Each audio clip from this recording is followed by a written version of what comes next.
بسم الله الرحمن الرحيم.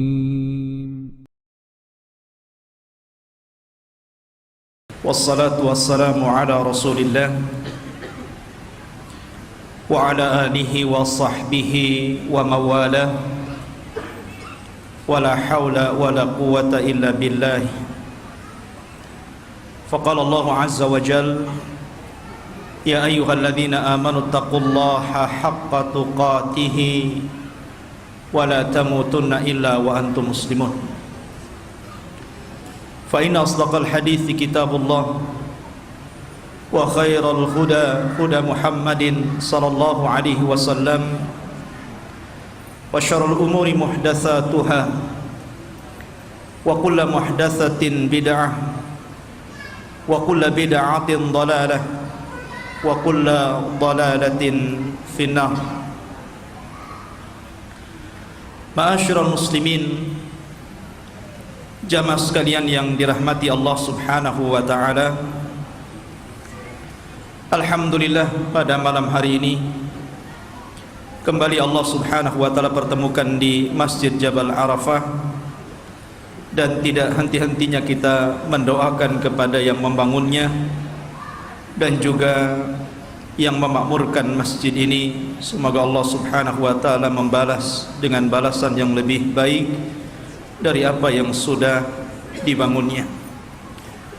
Salawat serta salam tak lupa saya haturkan kepada yang mulia alaihi salatu wassalam. Allahumma salli ala Muhammad wa ala alihi wa sahbihi wa man sara ala nahjihi ila yaumiddin. Pembahasan pada malam hari ini melanjutkan pembahasan yang kemarin, masih seputar huru-hara hari kiamat. Dan pada malam hari ini kita fokuskan kepada kisah tentang muqaddimah alamah kiamat besar, munculnya Imam Mahdi, dan juga makhluk yang paling jelek yang Allah Subhanahu wa taala ciptakan untuk memfitnah manusia, yang kita kenal di dalam Islam sebagai Dajjal. Ma'asyiral muslimin rahimani wa rahimakumullah. Sebelum saya menceritakan tentang dua manusia yang berbeda ini, suatu ketika Ali radhiyallahu an ketika menjadi khalifah di Kufah, ketika dia berkhutbah, tiba-tiba ada seseorang yang bernama Sa'ad bin Suhan al-Abdi radhiyallahu an bertanya kepada Ali radhiyallahu an. Kata Sa'ad bin Suhan, "Ya Amiral Mu'minin, mata yakhrujad Dajjal?" Wahai Amiral Mu'minin, kira-kira kapan munculnya Dajjal itu? Maka Amirul Mukminin Ali radhiyallahu an beliau mengatakan, "Wahai Sa'sa',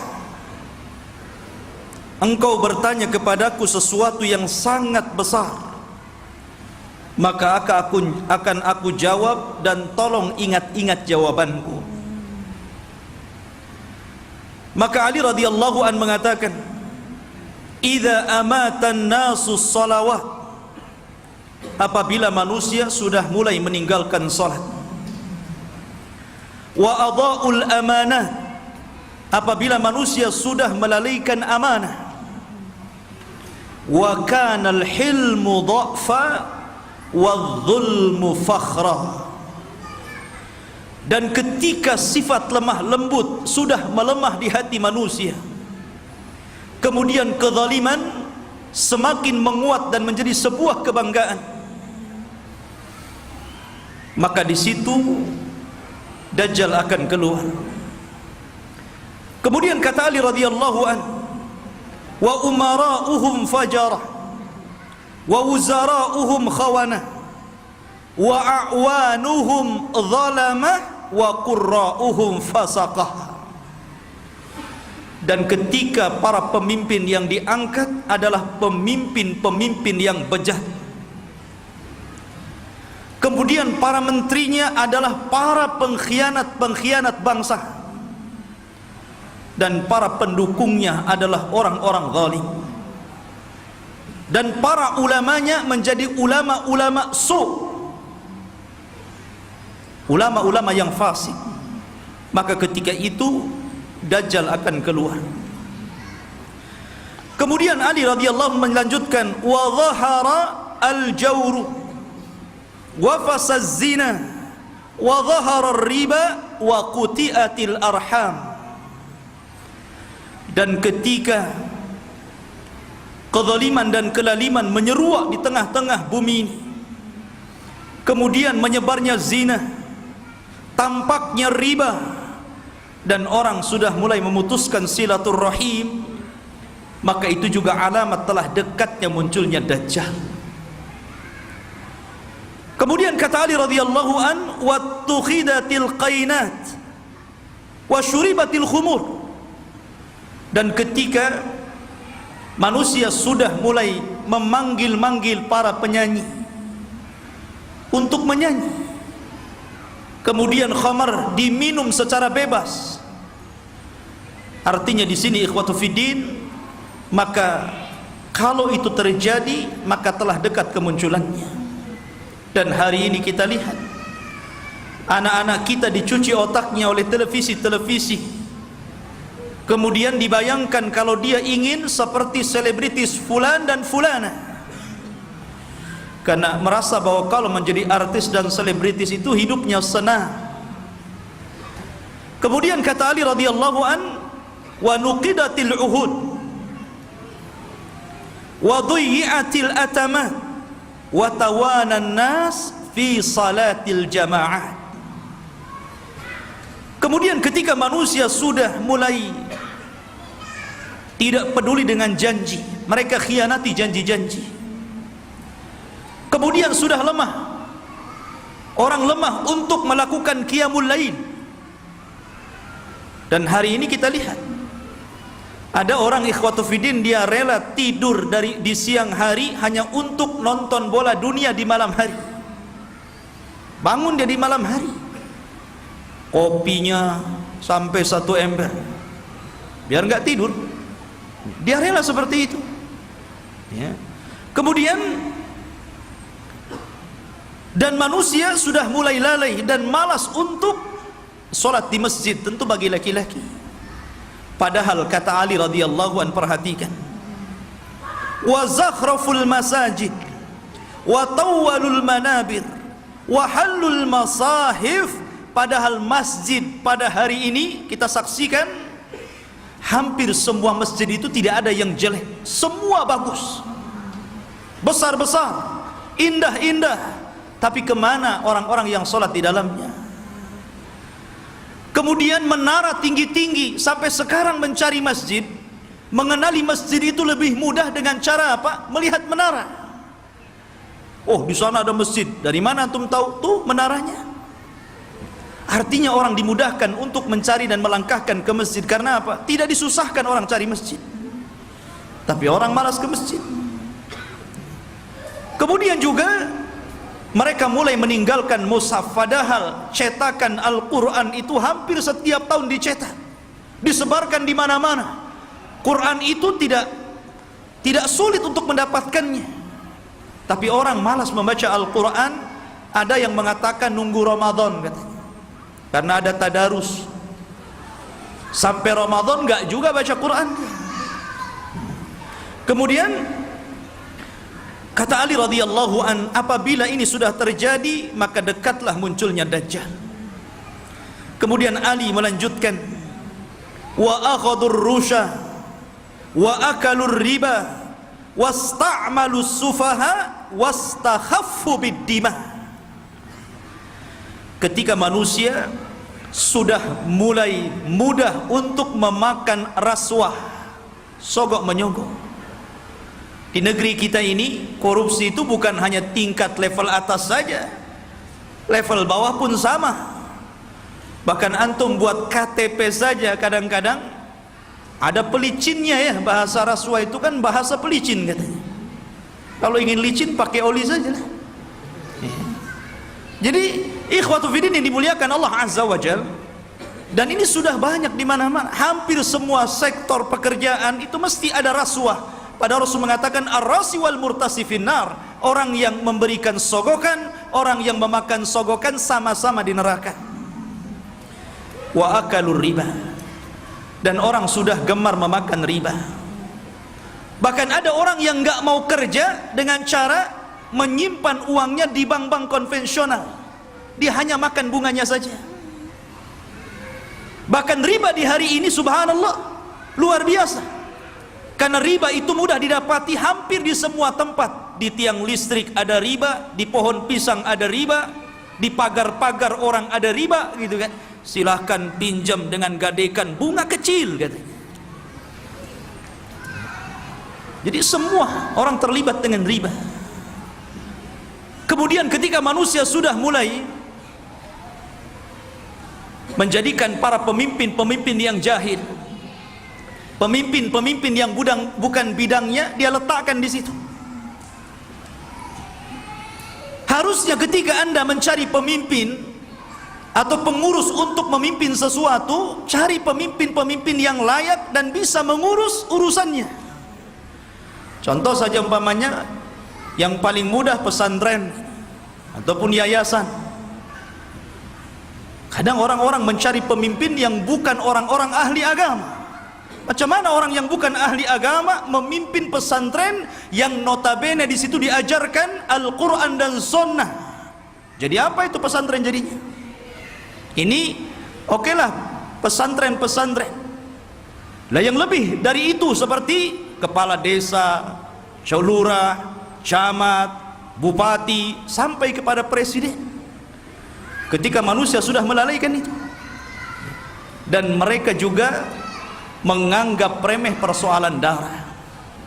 Kalau orang sudah menganggap remeh persoalan darah, ikhwan, maka itu alamat telah dekat keluar Dajjal. Anda bisa saksikan hari ini di medsos, setiap hari kita mendengar ada orang yang membunuh dan ada orang yang dibunuh. Sampai sering saya katakan, orang yang membunuh bingung kenapa bisa membunuh, orang yang dibunuh lebih bingung lagi, kenapa Anda membunuh saya? Apa alasan saya Anda bunuh? Makanya bayi-bayi yang dibuang itu kemudian meninggal dalam kardus, meninggal di solokan, meninggal di tong-tong sampah, meninggal di parit-parit, itu di hadapan Allah akan datang ke hadapan Allah dan mengatakan wal mau'udatu su'ilat bi ayyi dzambin qutilat. Atas dosa apa kau bunuh aku? Aku ini salah apa? Aku masih kecil, aku tidak mendolimi siapapun, aku masih fitrah. Kenapa aku dibunuh? Kemudian kata Ali radhiyallahu anhu, kalau sudah seperti ini dekatlah munculnya Dajjal. Kemudian kata Ali radhiyallahu anhu, waba'ud dina bid dunya. Dan ketika manusia sudah mulai menjual agama dengan murahnya urusan dunia. Ada seorang wanita nikah dengan bule, nikah dengan orang-orang yang di luar daripada agama Islam. Dia rela pindah agama, yang penting rekening saya gendut, kendaraan saya mewah, rumah megah, kos-kosan banyak, dan begitu seterusnya. Kemudian kata Ali radhiyallahu anhu, wattajaratil mar'atu ala zawjiha hirsan ala dunya. Diperhatikan ibu-ibu. Dan ketika kaum wanita mudah untuk meminta cerai kepada suaminya hanya urusan dunia. Saya sering ke pengadilan agama dan saya lihat tingkat perceraian itu luar biasa di Batam ini. Dan banyak para wanita yang menggugat cerai suaminya hanya gara-gara faktor dunia. Bukan tidak boleh menggugat cerai, kalau ada alasannya silahkan. Tapi kalau urusan dunia, kemudian itu menjadikan seorang istri kurang ajar kepada suami dan meminta cerai begitu saja, apalagi karena ada orang ketiga yang lebih hebat, lebih wah, lebih banyak hartanya, ini sudah lain urusannya. Kemudian kata Ali radhiyallahu an, wa raqibatin nisa 'alal mayasir. Nabi sallallahu alaihi wasallam, Ali radhiyallahu an meramalkan seperti ini. Tentu beliau mendapatkan informasi dari Nabi. Dan apabila wanita sudah mulai membawa kendaraan sendiri, di zaman Rasul kendaraan pakai kuda, pakai unta, jarang perempuan naik unta kan, paling dibonceng. Makanya di sini Ali tidak mengatakan dan para wanita menaiki al-ibil, unta, tetapi mengatakan al-mayasir, ditujukan kepada kendaraan-kendaraan modern, mobil, motor. Ya, kalau mungkin jaraknya bukan jarak safar, hanya keliling-keliling di Batam, ke pasar. Ini terkadang jarak safar, jarak tempuh yang disunahkan untuk mengqashar dan menjamak sholat pun kita dapati ada perempuan berani loh bawa mobil sendiri tuh. Sudah tidak ada mahram, nekat lagi. Maka ini juga alamat dekatnya munculnya Dajjal. Kemudian kata Ali radhiyallahu watashabbahna nisa birrijal watashabbahar rijalu bin nisa. Ketika mulai perempuan meniru gaya laki-laki, dan ketika laki-laki sudah memakai atribut-atribut perempuan, maka ini pun telah dekat munculnya Dajjal. Kita saksikan hari ini. Kalau laki-laki cari levis ke pasar, habis tuh diborong perempuan. Kalau laki-laki cari celana jeans gitu kan, habis, nggak ada, diborong sama mbak-mbak katanya. Akhirnya laki-laki terpaksa beli rok, beli pakaian-pakaian perempuan. Akhirnya seperti ini kan. Anda bisa bayangkan tuh, pakaian laki-laki tapi pakai jilbab gitu kan, ketat, pakai lepis, pakai kaos, tapi jilbaban pula dia. Yang laki-lakinya parah lagi, anting-anting itu untuk perempuan dia letakkan tutup botol aqua di sini di kupingnya. Antum tahu? Anak itu lihat ada orang pakai anting-anting laki-laki itu botol aqua di sini. Ya Allah, ini kan atribut perempuan, kenapa pula dipakai laki-laki? Bahkan yang lebih parah, apa yang disebut dengan LGBT itu sudah mulai melembaga loh di negeri kita ini. Mulai melembaga. Bahkan tahun kebelakang itu saya pernah mendengar informasi sampai mereka membuat fikih LGBT. Anda bisa saksikan tuh, fikih LGBT, bagaimana cara wudunya LGBT, bagaimana cara sholatnya LGBT, bagaimana cara puasa LGBT, dan minta pula kemudian diresmikan supaya majelis ulama itu memberikan muqaddimah. Ini kan sudah gila ini. Mereka nggak tahu bagaimana hukuman kaum Lut. Tidak ada hukuman yang lebih parah yang Allah kirimkan kepada mereka. Hati-hati. Di Batam aja banyak itu. Antum kalau keluar ke jalan-jalan, hati-hati kalau ada yang manggil tuh, bang LGBT. Ma'asyiral muslimin rahimani wa rahimakumullah. Kemudian wa kana as-salamu bainahum 'alal ma'rifah. Ketika antum mengucapkan salam kepada orang yang antum kenal saja, yang antum nggak kenal nggak antum ucapkan salam. Padahal jelas nih yang pepasan dengan kita ini pakai songkok, pakai pakaian koko gitu kan, rapi. Kita yakin dia muslim, ya jalan biasa saja. Paling antum itu mengucapkan salam sama yang antum kenal saja. Kalau nampak ada janggutnya, celananya cingkrang, pakai gamis, assalamualaikum. Nah ini sudah tanda-tanda ini. Kemudian kata Ali radhiyallahu an, wa syahida syahidun min ghairi an yustashhad wa halafa min ghairi an yustakhlaf. Ketika manusia sudah mulai berani menjadi saksi padahal dia bukan saksi, bersumpah padahal dia tidak diminta sumpah, anda bisa mendapatkan di pengadilan-pengadilan ini. Ada orang yang saksi itu dijual, dibeli. Kamu jadi saksi bayar sekian, kamu bersumpah saya bayar sekian. Ini banyak sekali yang seperti ini, saksi jualan. Kemudian kata Ali radhiyallahu an, wa labisu juludad dha'ni ala qulubid di'ab wa kanat qulubuhum amarrun minas sabri wa alsinatuhum ahla minal asli wa sarairuhum antanu minal jiyaf. Dan ketika manusia-manusia sudah memakaikan bulu-bulu kambing, kulit-kulit kambing pada hati-hati serigala, Padahal hati mereka adalah hati yang beracun, yang tidak pernah sabar. Padahal mulut mereka hanya manis di bibir, tapi tidak sebagaimana hatinya. Dan kehidupan pribadi mereka lebih busuk dibandingkan bangkai, kata Rasul. Nabi SAW ingin menyindir siapa? Ali radhiyallahu ingin mengisyaratkan kepada manusia siapa? Orang-orang yang hanya menampakkan kebaikan, padahal di belakangnya orang ini buruk. Bahasa kitanya pencitraan saja, biar orang pengenal saya ini baik, saya ini begini, begini dan begitu seterusnya. Dan zaman sekarang subhanallah, nyalon RT saja itu janjinya banyak, itu baru RT itu. Nanti gang ini kita aspal, nanti solokan ini kita perbaiki, habis jadi RT wassalam, kan begitu. Kemudian wal tumisal fiqhu li ghairi din wa unkiral ma'ruf wa urifal munkar. Dan ketika manusia memberikan kecerdasan mereka bukan kepada urusan agama, ketika itulah maka manusia akan mengingkari yang ma'ruf dan mereka akan cenderung melakukan mungkar. Kan banyak ikhwan, kita sebagai orang tua tentu kita bisa melihat potensi anak.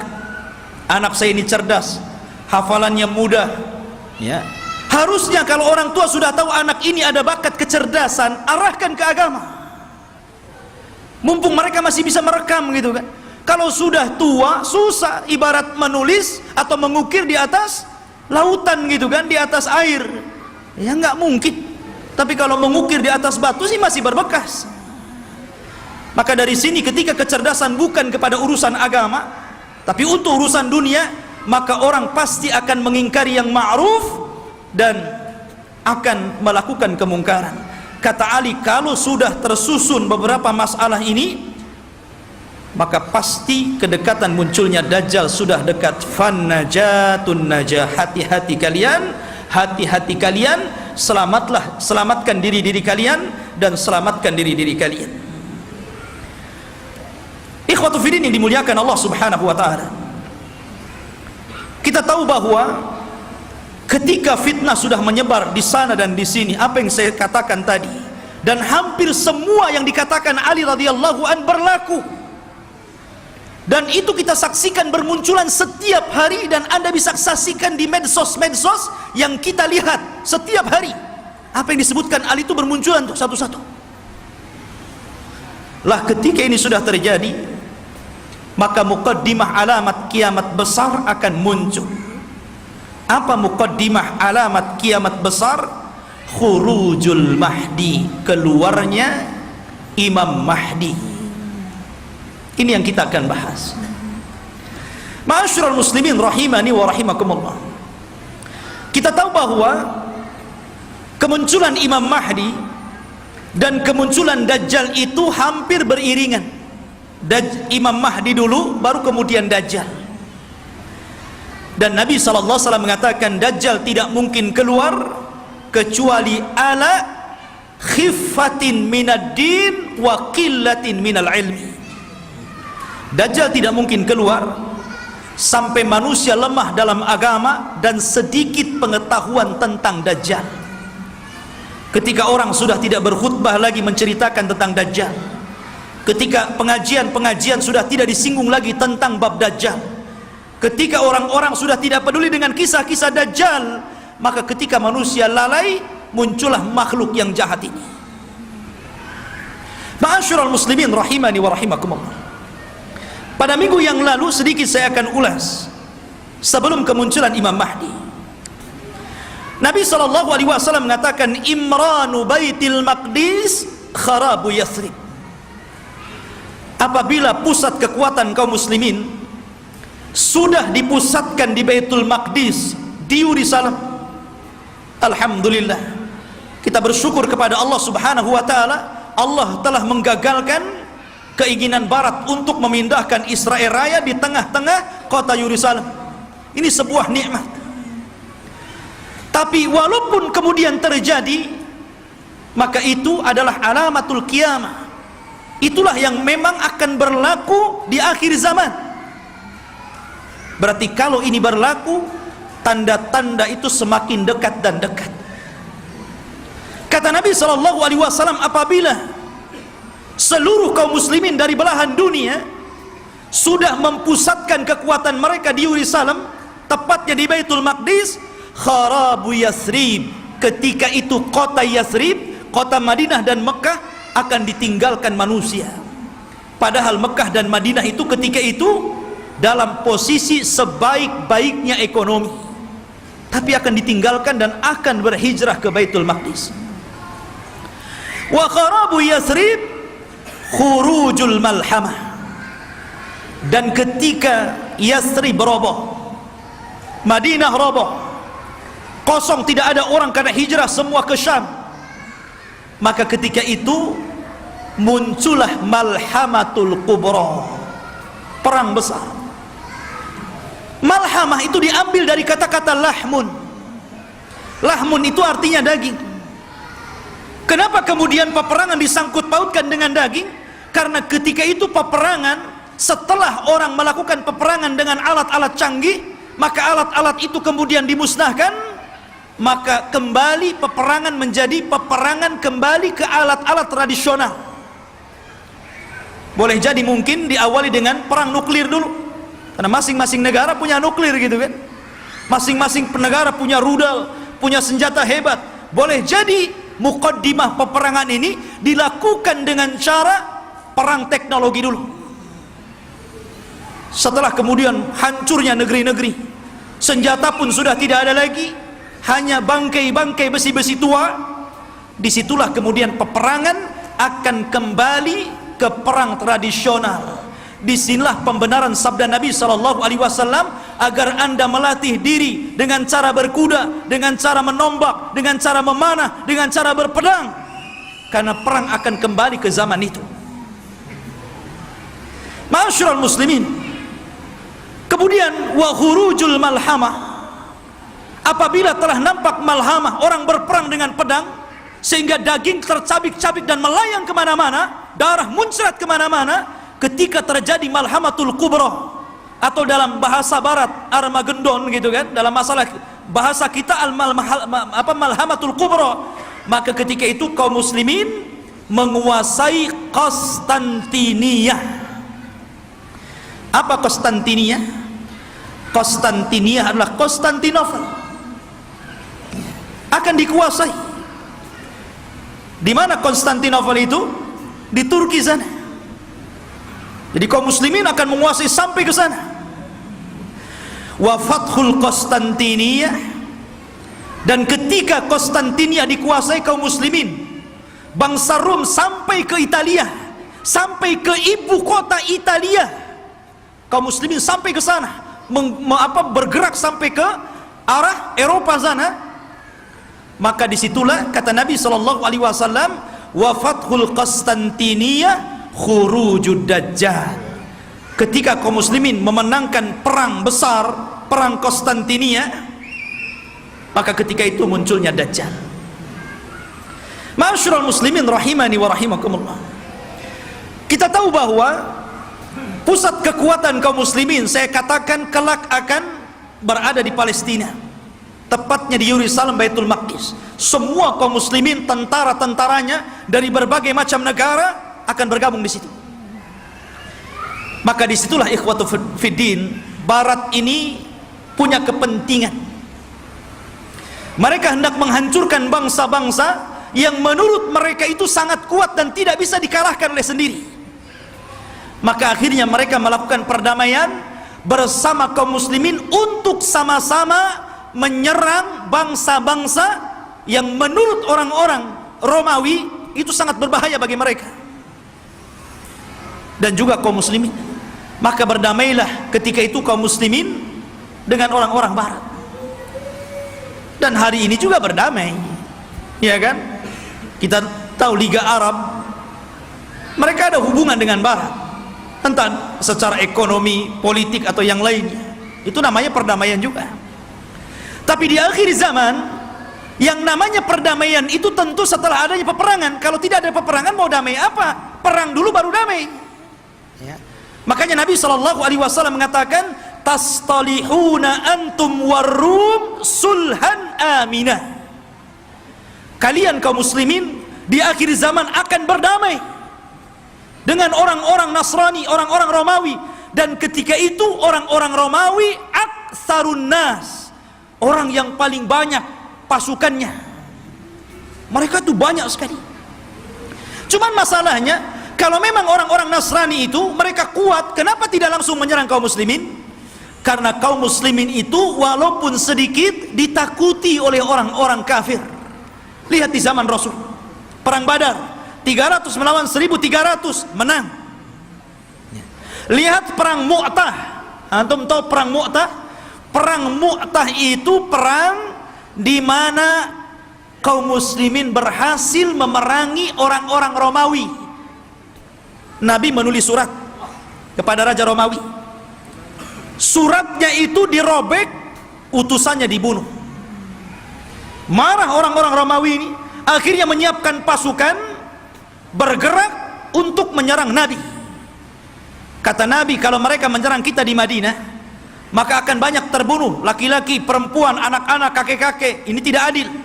Kita siapkan pasukan, kemudian kita sambut mereka. Akhirnya Nabi SAW mempersiapkan pasukan. Kata Nabi, wahai Zaid, peganglah bendera. Kalau kau mati, ganti dengan Ja'far. Kalau Ja'far mati, ganti dengan Abdullah ibn Rawahah. Perangkat. Dan diantara pasukan ada Khalid ibn Walid, tapi tidak dijadikan pemimpin karena baru masuk Islam. Berangkat mereka ke Mu'tah. Ya. Ketika melihat jumlah mereka berlipat-lipat banyaknya dengan kaum muslimin, wajar, manusia. Zaid mengatakan, apakah kita perlu pulang ke Madinah memberitahu Rasul? Atau bagaimana? Nggak imbang nih, pasukan Romawi banyak sekali, sementara pasukan kita sangat sedikit sekali. Tetapi karena mereka sudah kadang keluar membawa pasukan besar, sementara pasukan Romawi lebih besar daripada itu, akhirnya Allah takdirkan mereka pun melakukan peperangan. Subhanallah, di awal peperangan Zaid meninggal dunia. Kemudian bendera ditangkap oleh Ja'far. Ja'far meninggal dunia, terputus seluruh anggota badannya, termasuk dua tangannya terputus. Dia pegang bendera, diputus ininya, dipegang kirinya, diputus ininya, dipegang dadanya, dibelah akhirnya. Nabi berada di Madinah, tahu tuh karena wahyu. Kata Nabi, semoga kedua tangan Ja'far digantikan kedua sayap di sorga dan dia bisa terbang sesukanya. Ja'far meninggal dunia, dipegang Abdullah ibn Rawahah. Abdullah ibn Rawahah meninggal dunia, bingung kaum muslimin, ini tidak ada lagi pemimpin pasukan. Maka mereka melirik kepada Khalid ibn Walid. Akhirnya dipegang dialah. Dia punya strategis perang yang luar biasa. Pasukan yang ribuan itu bisa dikalahkan oleh strategis Khalid ibn Walid. Sampai ada seorang Romawi bertanya kunci kemenangan kepada Khalid. Khalid, bagaimana engkau bisa memenangkan peperangan ini sementara jumlah kalian kecil dan jumlah kami besar?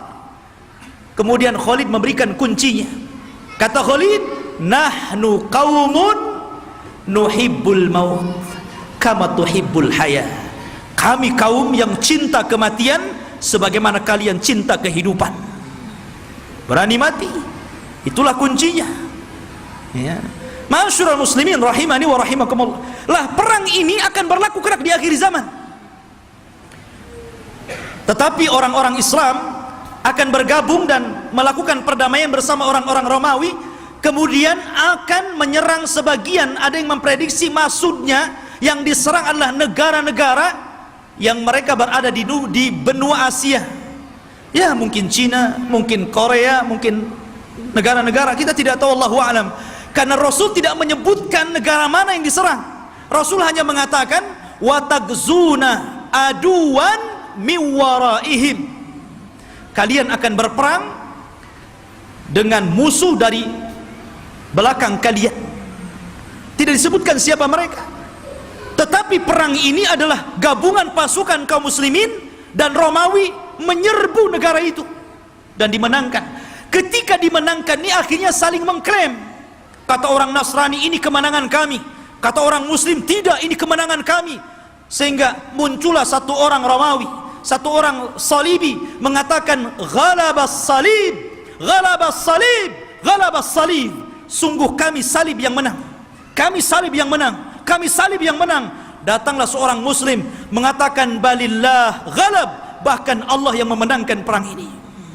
Akhirnya saling berdebat, terjadilah perkelahian, maka sang salib orang Nasrani dibunuh kaum muslimin.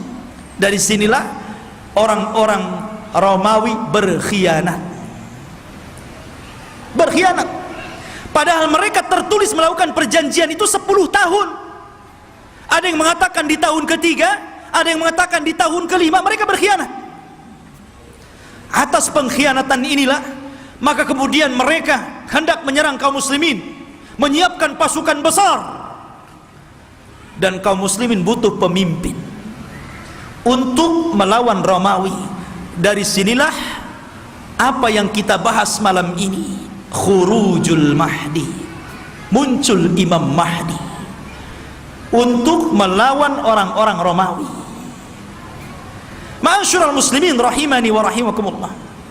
Kalau kita cerita Al-Mahdi al-Muntadhar, Imam Mahdi yang kita tunggu-tunggu kemunculannya, Nabi SAW menyebutkan sifat-sifatnya. Kenapa Nabi SAW menyebutkan sifat-sifatnya? Agar supaya tidak ada orang yang mengaku sebagai Imam Mahdi, karena disebutkan sifat-sifatnya. Anda tidak bisa tahu-tahu saya Imam Mahdi. Kayak di Indonesia ini ada satu orang, satu waktu dia ngaku Imam Mahdi, satu waktu ngaku Nabi, satu waktu ngaku Nabi Isa. Hebat. Dan itu hanya ada di Indonesia, ya. Siapa dia? Lia Aiden. Antum pernah kenal kasusnya Lia Aiden? Sampai di penjara. Rupanya anaknya juga ngaku Nabi. Lihat masyarakat muslimin. Dan itu hanya ada di Indonesia, ya. Belum lagi di Jawa Barat ada orang namanya Cecep. Orang Jawa Barat kan Cecep tuh namanya. Aja Cecep, ya. Ngaku Nabi juga, Nabi Cecep namanya, Nabi Cecep, subhanallah, ya. Kemudian belakangan ada namanya Ahmad Musaddiq, sampai gempar, ya. Banyak di negeri kita ini ngaku Nabi, ya. Kalau di Batam saya belum dengar. Di Batam ini ada yang ngaku orang bisa melihat Allah aja itu, tapi bayar 500 katanya, ya. Jadi intinya bahwa Imam Mahdi ini dijelaskan sifatnya, dijelaskan tanda-tanda kemunculannya, dan dia disabdakan Nabi SAW, laulam yabqa minad dunya illa yaumun, kalaulah usia dunia ini hanya tinggal 1 hari saja, la tawwalallahu dzalikal yaum, pasti Allah akan lamakan hari itu selama-lamanya, hatta yab'atsa rajulan min ahli baiti, sampai Allah akan utus seorang laki-laki dan dia keturunanku, yuwatiu ismahu bi ismi wa isma abihi bismi abi, di mana nama dia sama dengan namaku Muhammad, bukan Lia, ya. Bapaknya Abdullah, bukan Aiden, ya. Jadi Muhammad bin Abdillah Al-Hasani, keturunan Hasan, Al-Alawi, keturunan Ali. Artinya dia keturunan cucu Rasul, Hasan bin Ali. Dan ini Imam Mahdi ahli sunnah. Berbeda dengan Imam Mahdi Syiah. Mereka menganggap Imam Mahdi Syiah itu keturunan Husain, namanya Muhammad juga, tetapi Muhammad Hasan Al-Ashkari namanya. Katanya waktu kecil disembunyikan di satu tempat di gua di daratan Irak, namanya Sirdab. Jadi ada satu gua Sirdab, di situ ada lubang kecil, kemudian orang ngeker ke dalam gitu kan, dan mengetuk-ngetuk pintunya, ukhruj ya Mahdi, ukhruj ya Mahdi. Itulah orang Syiah. Setiap hari ada yang menggedor-gedor pintu, keluar wahai Mahdi, keluar wahai Mahdi. Yang enggak keluar enggak ada Mahdinya, ya. Ma'asyiral muslimin rahimani wa rahimakumullah. Maka Al-Mahdi itu keturunan Hasan. Maka yang disebutkan oleh banyak para ulama, salah satunya Syekhul Islam Ibn Taimiyah, kemudian juga muridnya Al-Imam Ibnul Qayyim rahimahullahu taala, ketika menjelaskan tentang kenapa Imam Mahdi keturunan Hasan, karena Allah memuliakan Hasan ketika dia menyerahkan kekuasaan kepada Muawiyah untuk menjaga darah kaum muslimin, maka keturunannya Allah muliakan akan menjadi imam yang belum sempat dicicipi oleh nenek moyangnya Hasan bin Ali.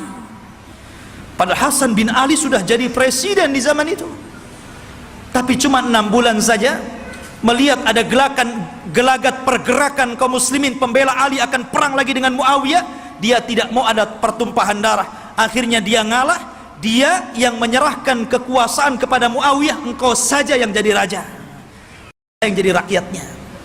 Akhirnya bersatulah kaum muslimin. Karena kerendah dirian Hasan inilah, maka Allah muliakan Hasan. Maka dari keturunan Hasan inilah lahir di akhir zaman Al-Mahdi Muhammad ibn Abdullah Al-Hasani Al-Alawi rahimahullahu ta'ala. Kok rahimahullah ta'ala belum muncul, afwan ya. Hafizahullahu ta'ala. Taib Qatufidin yang dimuliakan Allah subhanahu wa ta'ala, beliau dilaqabi Al-Mahdi. Al-Mahdi artinya orang yang diberikan petunjuk. Dan dia Allah perbaiki dalam satu malam. Dia tidak tahu kalau dia akan jadi pemimpin. Dia seorang thalabul ilmi, ahli ibadah. Dia tidak tahu kalau dia akan diangkat. Tiba-tiba ketika dia dari Madinah ke Mekah untuk haji gitu kan, orang-orang memandang bahwa dia itu ada kelainan. Orang ini luar biasa, punya wibawa, taat beribadah, sehingga orang-orang Allah lembutkan hatinya, diarahkan agar memilih orang ini dan dibaiatnya. Pada awalnya dia menolak. Dia menolak. Siapa saya? Saya bukan siapa-siapa. Kenapa anda memilih saya untuk menjadi pemimpin kalian? Tapi kemudian dia pun istikharah di malam hari itulah Allah perbaiki dia dalam satu malam. Allah berikan ilmu, kecerdasan, kepemimpinan, subhanallah, sehingga dalam satu malam kun fayakun. Idza arada syai'an an yaqula lahu kun fayakun. Kalau Allah menghendaki sesuatu, tinggal katakan kun fayakun, jadi dia. Ya. Kemudian pembaiatan kepada Imam Mahdi inilah tersebar, sampai akhirnya datang tentara dari Syam untuk membunuh Imam Mahdi yang ada di Mekah. Berangkat mereka pasukan itu. Ya. Tapi ketika mereka sampai di Baida antara Mekah dan Madinah, Allah kirimkan gempa yang sangat besar sehingga mewafatkan dan menghancurkan mereka. Kata Nabi SAW, sebelum datang tanda-tanda kiamat akan muncul, maka akan terjadi 3 gempa. Gempa dari arah timur, gempa dari arah barat, dan gempa di Jazirah Arab. Inilah gempa di masa Imam Mahdi, menghancurkan semua pasukan yang akan menyakiti Imam Mahdi. Sampai orang yang jalan pun ikut mati, orang yang mau dagang ikut mati. Sehingga Aisyah bertanya kepada Rasul, wahai Rasul, bagaimana orang yang ikut mati yang tidak bersalah dan hendak membunuh Imam Mahdi itu? Kata Nabi SAW, yub'atsu yaumal qiyamah ala niyatihim. Mereka akan dibangkitkan pada hari kiamat sesuai dengan niat mereka. Intinya ikhwatu fiddin, Imam Mahdi ini kemudian dibaiat di depan makam Ibrahim, di depan Ka'bah. Kemudian berangkat dari Mekah ke Madinah dan diikuti oleh pasukan yang sangat besar. Kemudian mereka hijrah ke Syam, bergabung dengan pasukan yang sudah siap tempur melawan orang-orang Romawi. Akhirnya ketika sampai di Syam, mereka membaiat Imam Mahdi, dan disitulah mulai peperangan besar. Perang besar Malhamatul Kubra. Ma'asyiral muslimin rahimani wa rahimakumullah. Dan kita tahu bahwa Imam Mahdi ini berkuasa atau diberikan kekuasaan oleh Allah Subhanahu wa taala tidak lama. Antara 7 sampai 8 tahun saja, ada yang mengatakan sampai 9 tahun. Dan dalam kekuasaan kaum muslimin, Imam Mahdi itu betul-betul membawa perdamaian, keadilan, kesuburan, bahkan saking adilnya Imam Mahdi, Allah turunkan berkahnya dari langit karena dia telah berhukum dengan hukum Allah. Kata Allah, walau anna ahlal qura amanu wattaqau lafatahna alaihim barakatim minas sama' wal ard. Kalaulah sebuah penduduk sebuah negeri beriman, bertakwa, maka Allah Subhanahu wa taala akan kirimkan berkah langit dan berkah bumi. Ini terjadi di kekuasaan Imam Mahdi.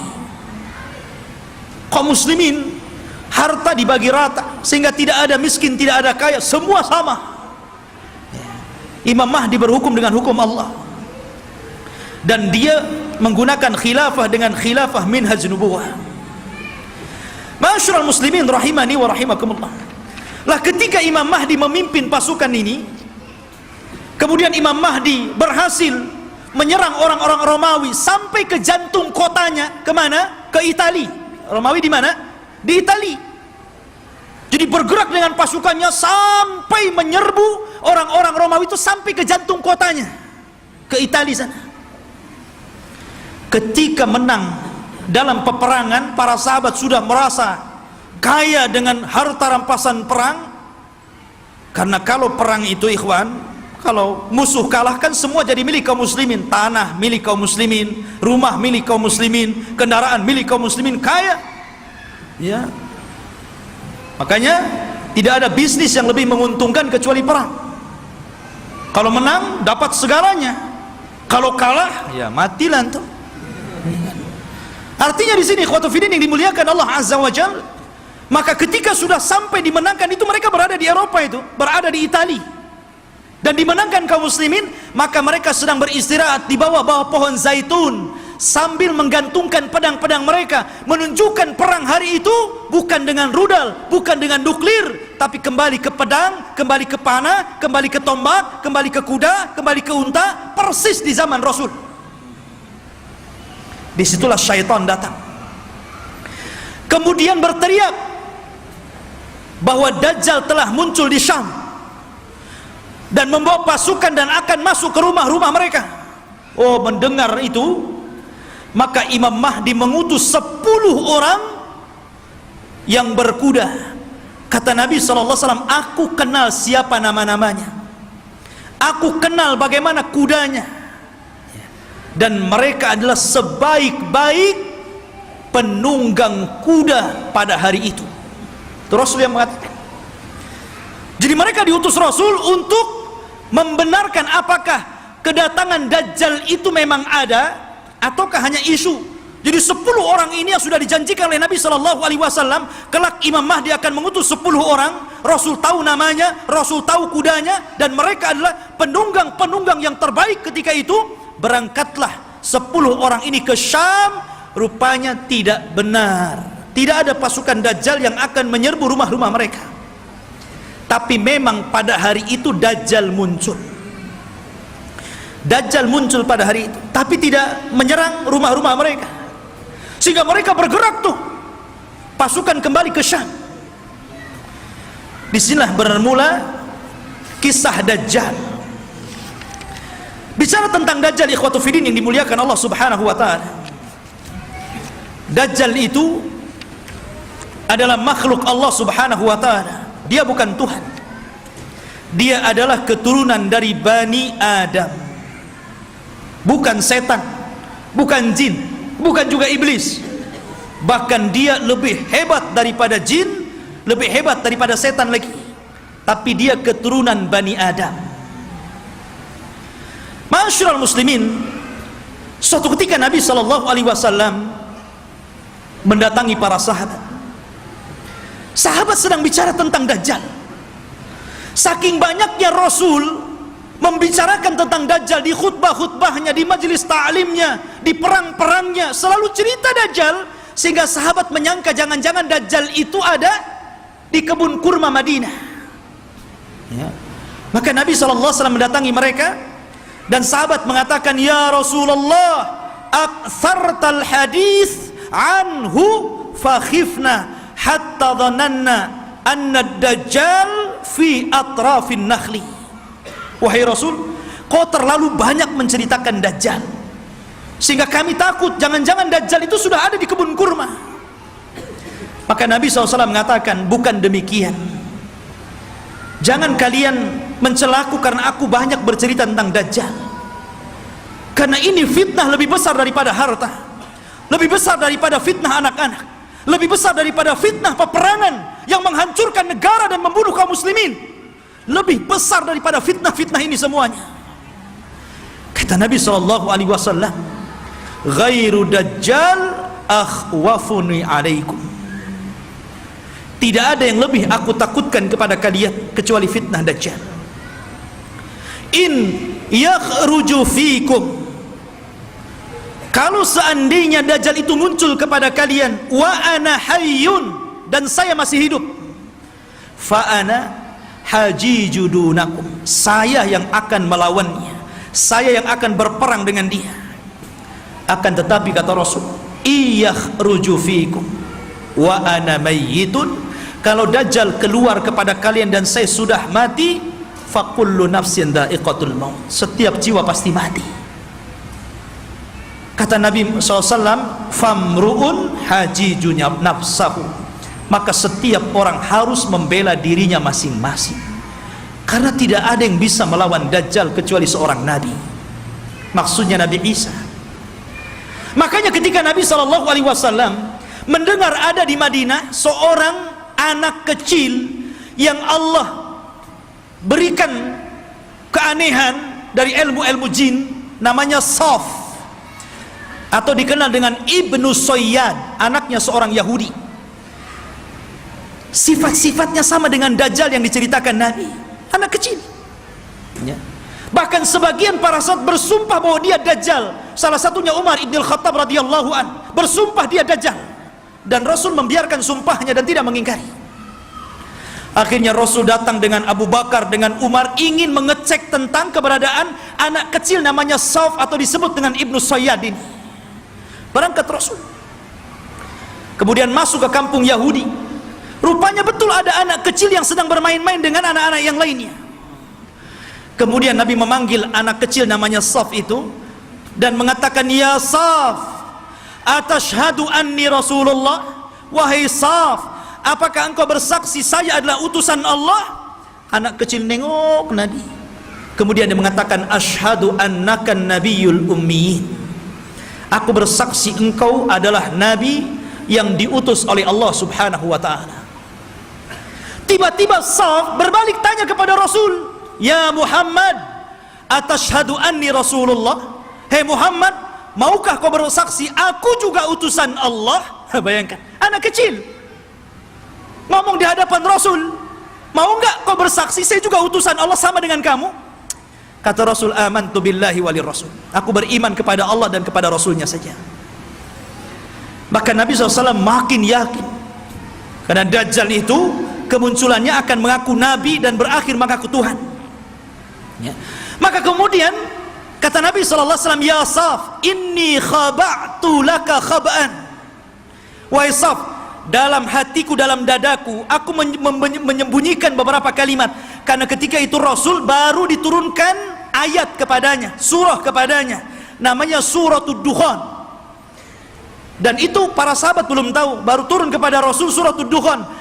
Makanya Nabi menyembunyikan ayat itu dalam dadanya. Kata Rasul, wahai Saf, wahai Ibnu Soyyad, aku menyembunyikan beberapa kalimat di dadaku, coba tebak apa? Kata si Saf ini memandang dada Rasul, tiba-tiba dia mengatakan duh, duh. Dia tidak bisa mengatakan dukhan, tapi sudah benar awalnya, karena Rasul menyembunyikan kalimat dukhan, tapi dia tidak sempurna. Dia mengatakan duh, duh, duh.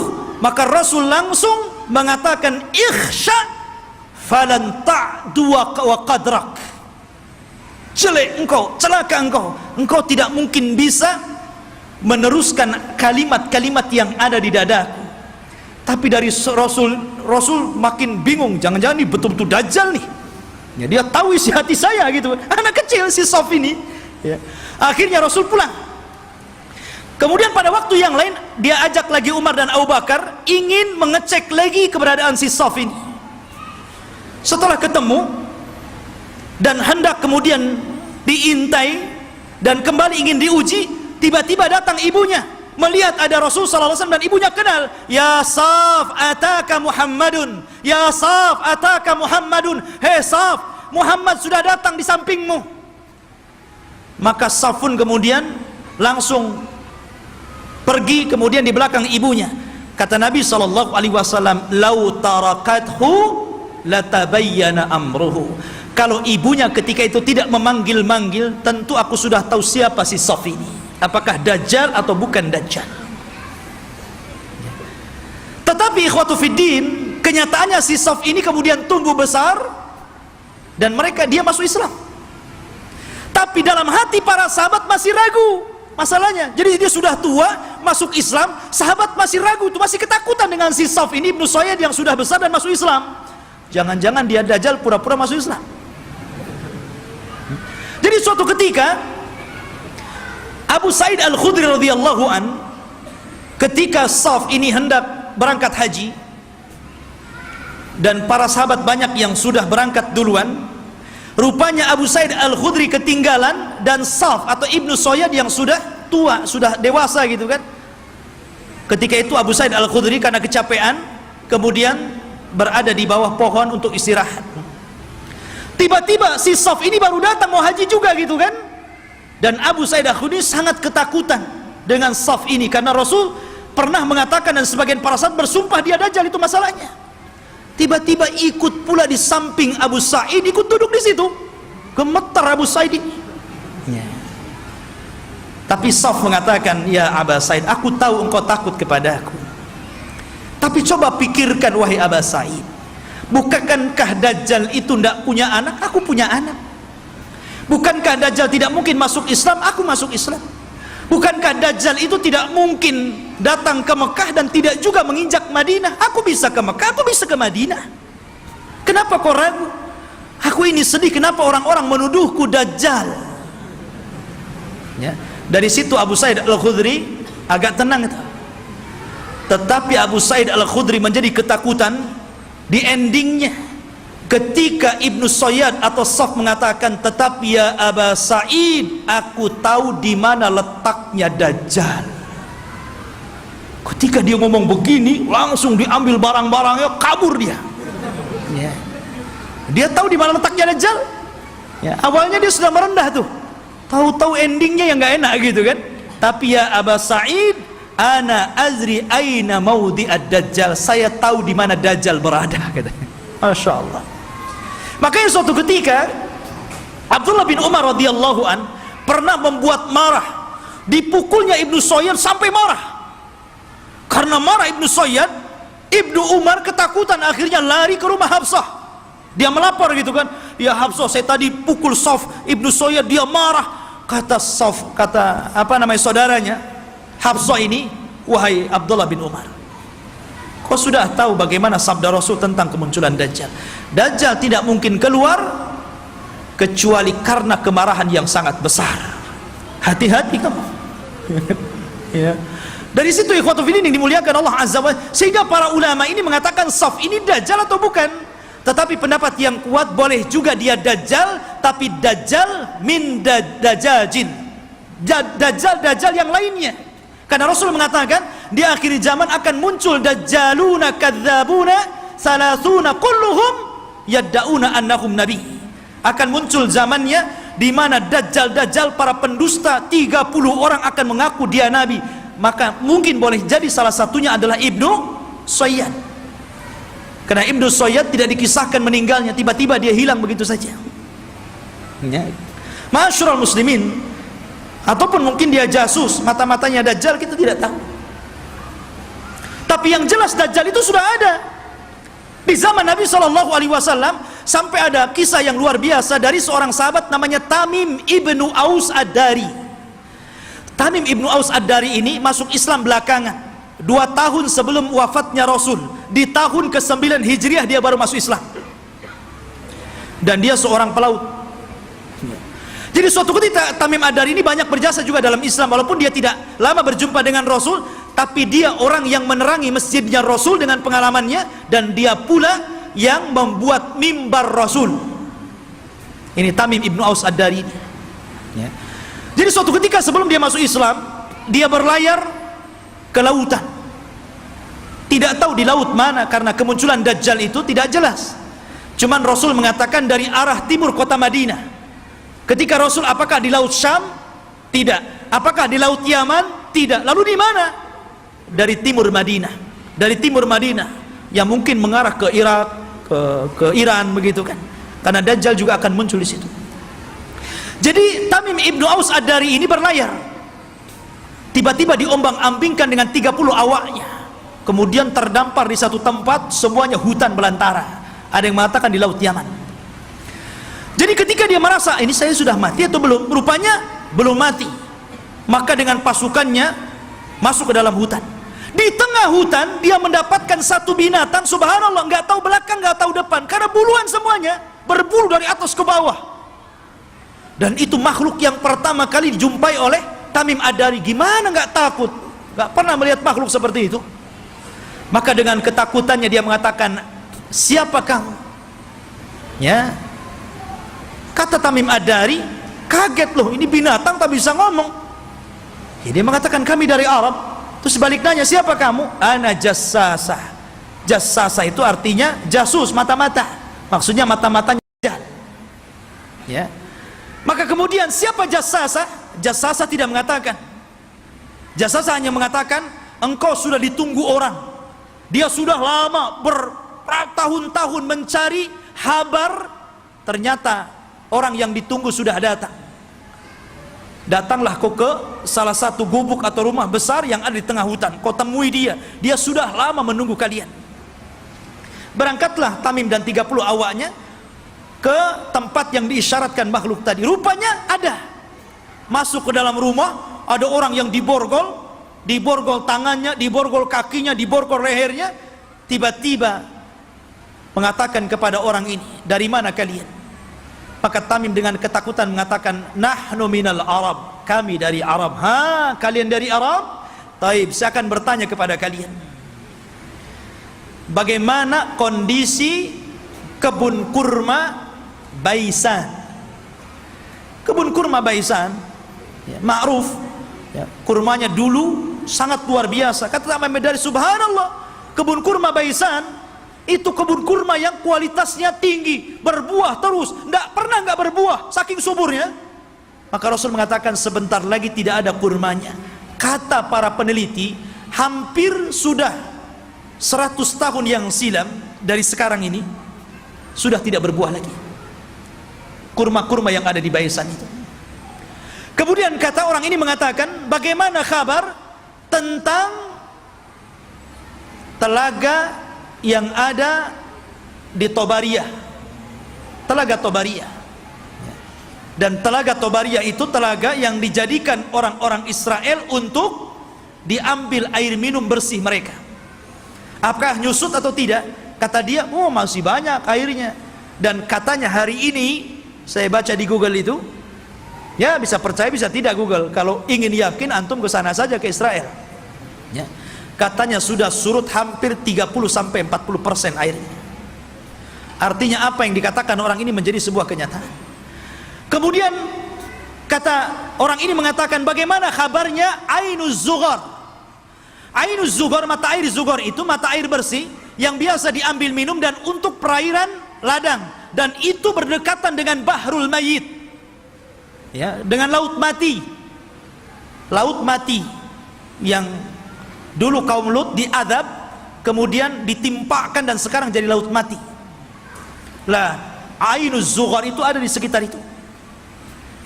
Kata orang ini, apakah masih berair? Ya, masih berair. Para petani masih ngambil airnya. Orang-orang masih minum di situ. Kata orang ini, sebentar lagi akan kering. Kemudian orang ini bertanya, apakah sudah tampak Nabi utusan Allah, Nabi Arab? Kata Tamim Ad-Dari, dia sudah sampai di Madinah, berhijrah dari Mekah. Apakah orang-orang membenarkan dan mendustakan? Iya, ada yang membenarkan, ada yang mendustakan. Kata Dajjal, sebaik-baik manusia adalah orang yang mengikuti dia. Dajjal saja nyuruh kita ikut Nabi, ya. Dia mengatakan apa? Sebaik-baik orang adalah ikut dia, ya. Dajjal itu, ya. Sekarang yang bukan Dajjal tidak mau ikut Nabi, nggak mau juga nyuruh orang ikut sunnah Nabi. Ada orang ikut sunnah Nabi dikatakan Wahabi, ya kan? Ma'asyiral muslimin rahimani wa rahimakumullah. Maka kemudian Tamim Ad-Dari ketakutan, nggak mau lagi berdialog banyak-banyak, gitu kan? Dia langsung pergi pulang, cari jalan keluar. Allah takdirkan sampailah dia ke Madinah tepat pada tahun 9 Hijriah. Kemudian masuk Islam. Disitulah dia bercerita tentang pertemuan dia dengan makhluk yang aneh itu. Kata Nabi, tahukah kamu, manusia yang kau temui itu adalah Dajjal. Artinya sudah pernah ditemui salah seorang sahabat. Dan inilah satu-satunya kisah dari sahabat yang diriwayatkan Rasul, kemudian diriwayatkan kepada para sahabatnya. Rasul tidak pernah mengambil riwayat dari para sahabat. Yang ada sahabat meriwayatkan dari Nabi. Ini tidak, Nabi meriwayatkan dari sahabat, kemudian diriwayatkan ke sahabat yang lainnya. Satu-satunya sahabat yang diambil riwayatnya adalah Tamim Ad-Dari. Karena Rasul kan tidak punya, apalagi Tamim Ad-Dari seorang Nasrani sebelumnya, ya. Maka dari situ ikhwatu fiddin, kata Nabi SAW di hadapan para sahabatnya, dia bercerita sambil bawa tongkat. Maka Nabi SAW mengatakan, kelak Dajjal itu akan sampai ke sini, maksudnya Madinah dan Mekah, tapi dia tidak akan bisa masuk. Dajjal itu hanya bisa yatarakab, hanya bisa mengintip di balik bukit Uhud. Karena seluruh kota Madinah dan Mekah akan dipagari malaikat, di tangannya pedang-pedang yang siap untuk membunuh Dajjal. Dajjal ketakutan. Dia hanya bisa melihat dari atas bukit Uhud. Dilihatnya Masjid Nabawi, tepatnya kuburan Nabi, bercahaya warna putih. Kemudian Dajjal mengatakan, hada qasrul abiyad, hada qasru Ahmad. Inilah istananya Muhammad, inilah istana putih. Dan subhanallah, apa yang dikatakan Dajjal menjadi sebuah kenyataan. Kalau antum umroh atau Allah takdirkan antum haji, gitu kan, cobalah antum melihat Masjid Nabawi di malam hari dari kejauhan. Naiklah ke bukit Uhud, gitu kan, antum lihat Masjid Nabawi, tepatnya kuburan Rasul, maka akan dilihat ada cahaya putih. Dari tempat itu ada cahaya putih yang ke atas, membenarkan apa yang dikatakan Dajjal. Dan Dajjal tidak akan sanggup masuk ke kota ini, maksudnya kota Madinah, sambil memukul-mukul, hadhihi tayyibah, hadhihi tayyibah, hadhihi tayyibah, kata Rasul. Inilah negeri yang disucikan, inilah negeri yang disucikan, inilah negeri yang disucikan. Dajjal tidak mungkin masuk ke negeri ini, Mekah dan Madinah. Makanya di zaman itu salah satu tempat yang aman dari Dajjal, berangkatlah antum ke Mekah dan Madinah. Cuman sayang nggak ada pesawat. Antum kira-kira naik apa tuh dari Batam ke sana? Ya, nggak ada lagi pesawat terbang. Ya, mungkin belum sampai dah mati antum di jalan. Ya. Jadi ikhwatu fillah yang dimuliakan Allah Azza wa Jalla, kata Nabi SAW ketika bicara Dajjal, beliau mengatakan,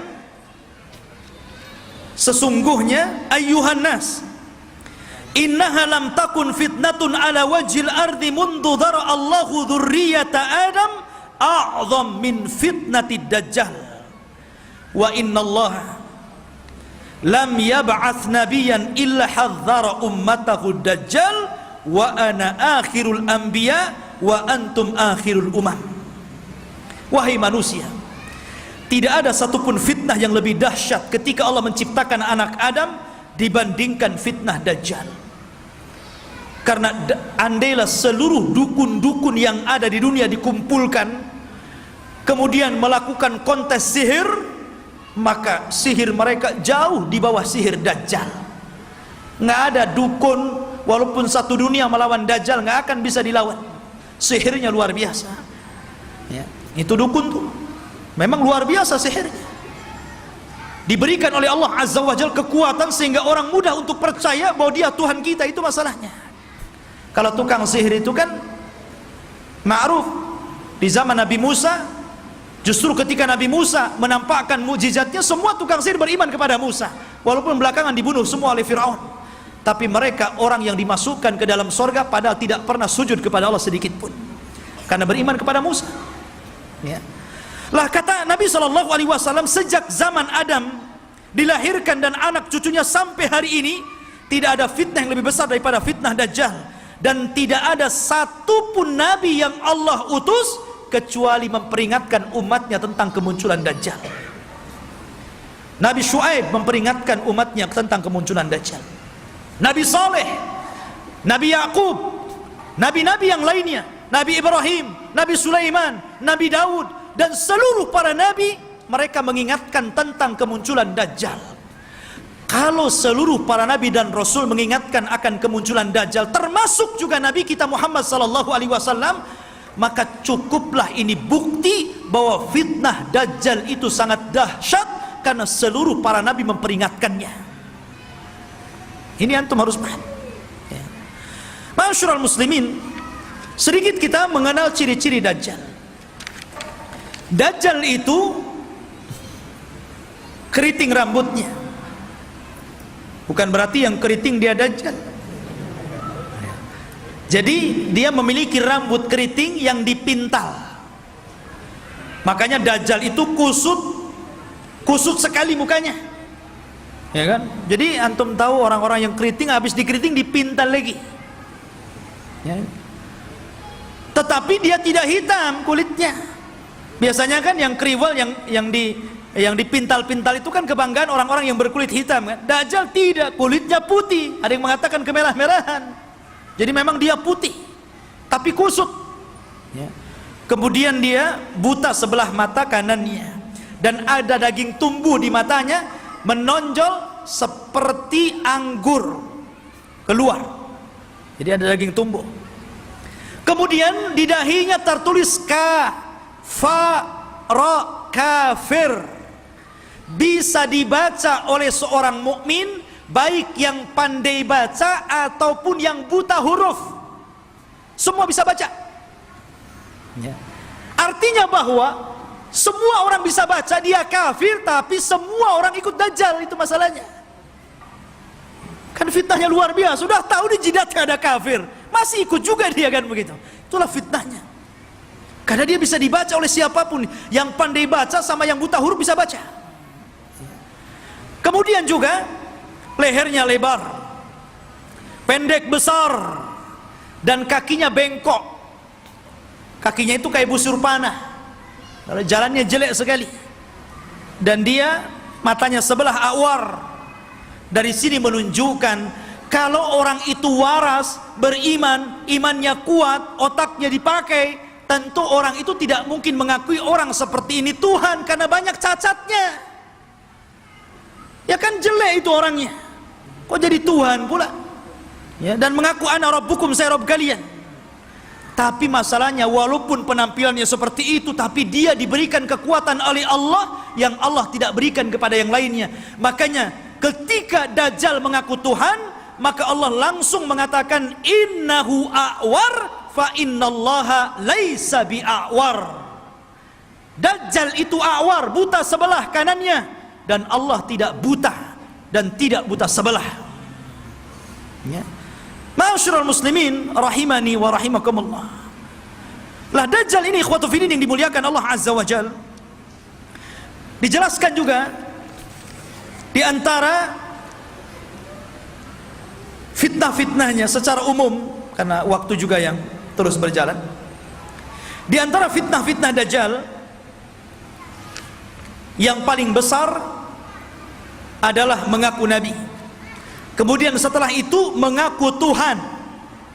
Ini fitnah yang paling besar. Fir'aun ngaku Tuhan, gak punya kesaktian, makanya tidak banyak orang yang ikut Fir'aun itu karena takut saja nggak mengakui Fir'aun itu Tuhan kan gitu. Begitu juga Namrud atau raja-raja zalim yang lainnya. Tapi Dajjal ini bukan karena takut, karena takjub dengan kehebatannya. Makanya orang banyak yang ikut Dajjal. Anda bisa bayangkan, Dajjal ini datang ke negeri yang rusak, anggaplah kayak Suriah gitu kan, udah roboh, sudah nggak bisa lagi dibangun, nggak mungkin lagi mau berapa ratus tahun lagi membangun kota ini. Dajjal itu datang ke kota yang roboh itu. Kemudian Dajjal mengatakan, keluarlah wahai bumi pembendaharaan kalian. Tiba-tiba kota itu kembali cantik, ya kan? Kembali subur, kembali mewah, kembali megah. Kambing-kambingnya penuh dengan susu, unta-untanya gemuk-gemuk. Subhanallah, Anda bisa bayangkan itu, ya. Siapa yang lebih hebat sihirnya dari tukang-tukang sihir dibandingkan Dajjal? Dan sebaliknya, kalau ada kota bagus, subur, banyak ternaknya, kemudian Dajjal lewat, kemudian tidak beriman kepada Dajjal, langsung ambruk, langsung gersang, langsung pada mati, gitu kan? Subhanallah, ya. Seperti ini fitnahnya. Bahkan suatu ketika Dajjal ini mendatangi sebuah perkampungan, kemudian mengatakan, bagaimana kalau kuhidupkan keluarga kalian? Apakah ibu kalian, apakah anak yang kalian cintai, atau siapalah terserah di antara keluarga kalian, siapa yang mau kuhidupkan, kuhidupkan. Tapi syaratnya setelah itu beriman bahwa aku Tuhan kalian. Wah, orang kampung keluar semua tuh. Maka yang ingin ibunya dihidupkan, kata Dajjal, ditunjuk kuburan ibunya itu. Maka setan datang, fatamatsala lahu ummu. Kemudian berubah menjadi seolah-olah ibunya, seolah-olah anaknya, seolah-olah suaminya, seolah-olah bapaknya, seolah-olah kerabat-kerabatnya. Akhirnya mereka pun berkumpul, kemudian memeluk suaminya, istrinya, ibunya, macam-macam, dan mengatakan kepada keluarganya, ikutilah orang itu karena dia adalah Tuhan. Nah, lihat, seperti itu. Nggak ada tukang sihir yang bisa kayak gini, kecuali Dajjal, ya. Sampai suatu ketika dia hendak mendatangi Mekah dan Madinah, Dajjal memukulkan kakinya beberapa kali, pukulan terjadi gempa. Akhirnya seluruh orang kafir dan munafik yang ada dalam Madinah keluar semuanya. Ketika itu ada anak muda yang kuat imannya menantang Dajjal. Dia cari Dajjal di kerumunan pasukannya yang diikuti 70 orang-orang Asfahan, Yahudi Asfahan. Dan mereka menggunakan selendang-selendang yang hari ini orang-orang Yahudi memakainya, toyalis. Selendang yang dipakai di bahu-bahu mereka itu, toyalis namanya, ya. Lah kemudian anak muda ini ditangkap oleh tentara Dajjal. Kemudian ditanya, mau kemana mau kamu? Saya mau ketemu rajamu Dajjal. Di mana dia? Akhirnya dihadapkan. Kemudian Dajjal memerintahkan pasukannya untuk memukuli. Habis dipukuli dihadapkan kepada Dajjal. Kemudian Dajjal memerintahkan algojonya untuk menggergaji. Digergaji jadi dua tuh, dari atas kepala pertengahannya sampai ke muka, sampai ke belah jadi dua. Habis belah jadi dua, Dajjal berjalan di tengah-tengahnya. Kemudian mengatakan kepada pengikutnya, kalau aku hidupkan dia, makin yakin engkau dengan aku bahwa aku Tuhan kalian. Semua mengatakan, ya engkau Tuhan kami. Maka Dajjal mengatakan, kum. Akhirnya jadi satu lagi itu tubuhnya, ya, kayak punya ilmu rawa rontek, ya, jadi satu itu, ya. Kemudian setelah itu Dajjal sudah menghidupkan lagi, semua orang berteriak, antal ilah, engkau adalah Tuhan. Maka Dajjal mengatakan kepada anak muda ini, maukah engkau bersaksi bahwa saya adalah Tuhan kalian? Maka anak muda ini ternyata tidak mengatakan, saya semakin yakin anta dajjalul kadzdzab, saya semakin yakin engkau itu Dajjal, pendusta yang disabdakan Rasul sallallahu alaihi wasallam. Oh, marah Dajjal. Akhirnya Dajjal mengambil pisau dan hendak membunuhnya, tapi tidak bisa karena takut kelemahannya diketahui orang-orang.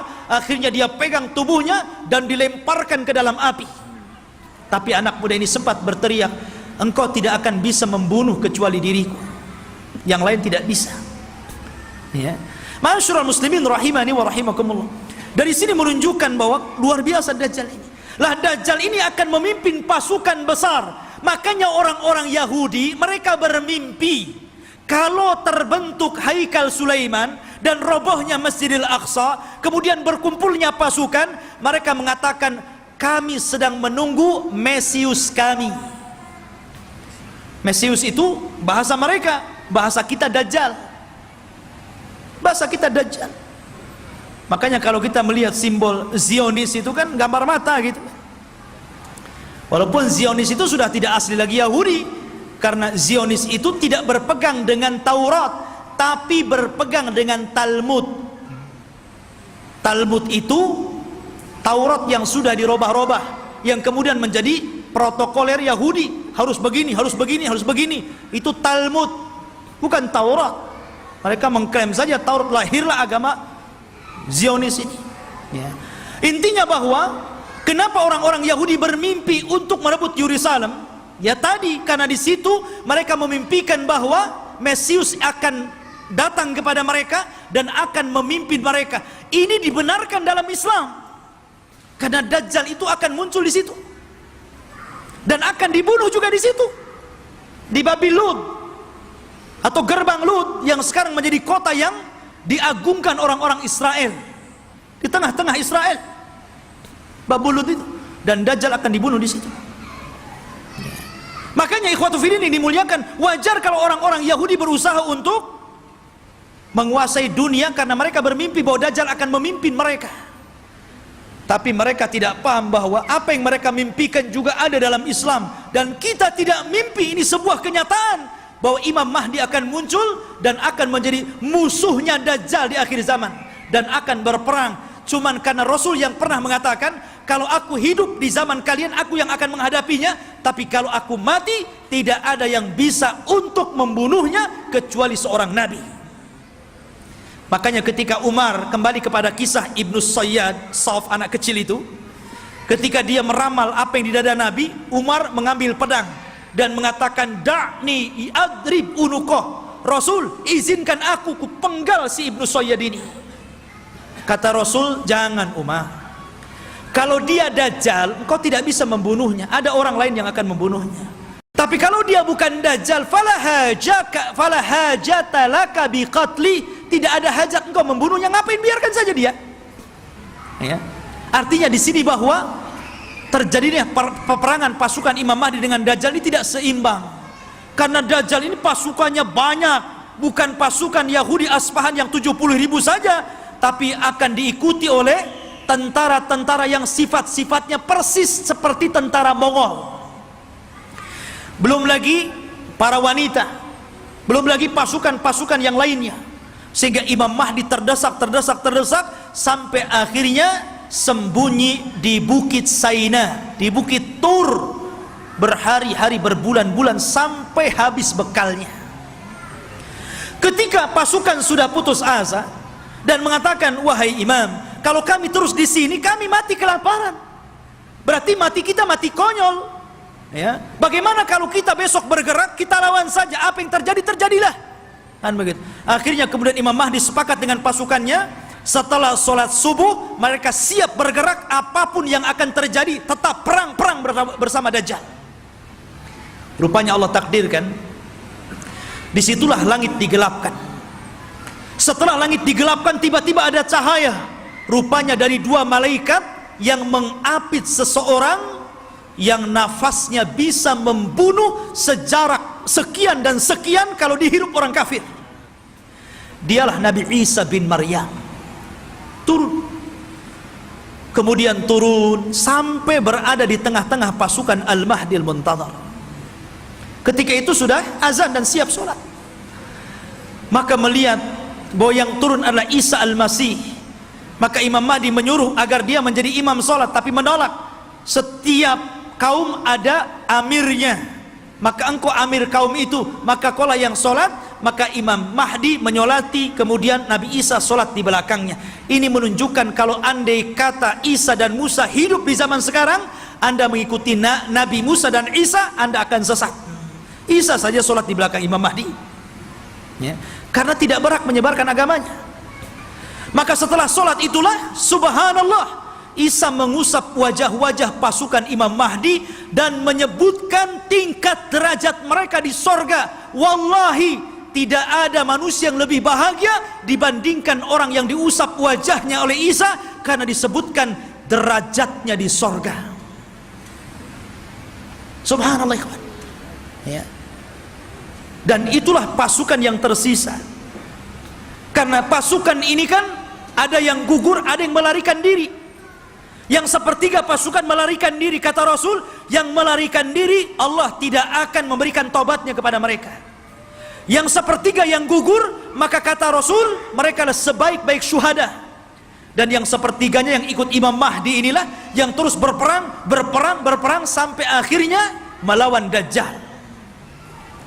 Ketika itu Isa memberikan pilihan dan mengatakan, ukhayyirukum bisalas, aku berikan 3 pilihan kepada kalian. Pilihan yang pertama, kalian tidak usah berperang, di sini saja bersembunyi. Aku akan berdoa kepada Allah, Allah kirimkan gempa sehingga menenggelamkan seluruh pasukan Dajjal Dajjal-Dajjalnya. Atau yang kedua, aku akan berdoa kepada Allah agar Allah kirimkan pasukan, tapi bukan kalian. Pasukan inilah yang kelak akan membunuh Dajjal, dan kalian tidak perlu capek, sembunyi saja di sini. Atau yang ketiga, besok kita berangkat, saya pimpin kalian, kita lawan Dajjal, dan aku akan berdoa kepada Allah, semoga tangan-tangan Yahudi dan seluruh pengikut Dajjal tidak sanggup mengangkat pedangnya sehingga engkau tinggal mudah menebas lehernya. Yang ketiga yang enak nampaknya, ya. Akhirnya mereka memilih yang ketiga itu, ya. Diambilnya yang ketiga. Maka setelah sholat subuh diusap wajah, kemudian disebutkan tingkatannya di sorga, mereka pun turun pasukan dari bukit Saina dipimpin Nabi Isa bin Maryam. Maka mereka tinggal tebas saja tuh pasukan Dajjal itu. Akhirnya karena terjadi kelemahan, seluruh pasukan Dajjal tunggang langgang, lari ke sana kemari, sembunyi di batu. Batu bisa bicara, hei Muslim, Yahudi di belakang, bunuh dia. Senang, ada dia, bunuh, gitu kan. Masuk gua ngomong, masuk pohon ngomong. Tidak ada satupun makhluk kecuali dibuat bicara oleh Allah. Bagaimana Allah hinakan itu? Mereka nggak bisa sembunyi. Mau sembunyi di mana? Semua makhluk Allah bicara. Hei Muslim, ini Yahudi, bunuh di sini. Ya. Akhirnya mereka lari ke sebuah pohon yang dijanjikan bahwa pohon itu bisa melindungi mereka. Kata Nabi SAW, kecuali satu pohon mereka tidak akan bicara, mereka akan melindungi orang-orang Yahud, dan pohon itu disebut Gharqad namanya, pohon Gharqad. Makanya sekarang karena hadis ini sudah bocor sampai ke Israel, maka orang Israel membuat perkebunan sehijau-hijaunya dengan pohon Gharqad. Tapi sayang kemarin kebakaran, nanam lagi, ya. Mudah-mudahan kebakaran lagi, ya. Masyaallah muslimin. Tetapi dulu saya pernah mendengar ada orang cerita tentang beberapa tokoh-tokoh di Jawa Timur kalau tidak salah. Berkumpul mereka membicarakan tentang fatwa pohon Gharqad. Karena bentuk pohon Gharqad ini hampir mirip dengan cemara, ya.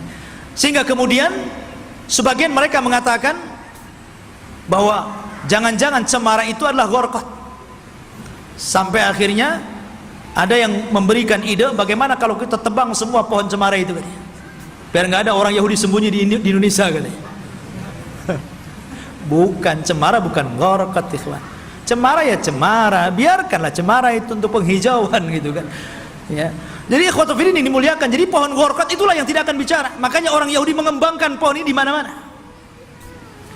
Tetapi Dajjal berhasil dibunuh oleh Nabi Isa di Babul Lut. Babul Lut, benteng Lut yang sekarang jadi kota di Israel. Disinilah Nabi Isa mampu membunuh Dajjal, memenggal kepalanya, kemudian mengatakan kepada pasukan Yahudi dan Nasrani, inilah kepala kalian, inilah pemimpin kalian, sudah kubunuh.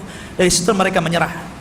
Lah yang tersisa dari orang-orang ahli kitab, dari orang Yahudi dan Nasrani, akhirnya mereka beriman kepada Allah lewat perantara Isa, tapi bukan ikut agama Isa sebagaimana prasangka Nasrani. Mereka ikut agama Muhammad lewat perantara Isa, dan itu diisyaratkan dalam Al-Quran, wa im min ahlil kitab illa la yu'minan nabihi qabla mautihi. Dan sebagian ahli kitab kelak akan beriman kepada Allah dan agama Muhammad sebelum wafatnya Isa bin Maryam, karena Isa akan berkuasa selama 40 tahun. Rupanya fitnah tidak berhenti, ya.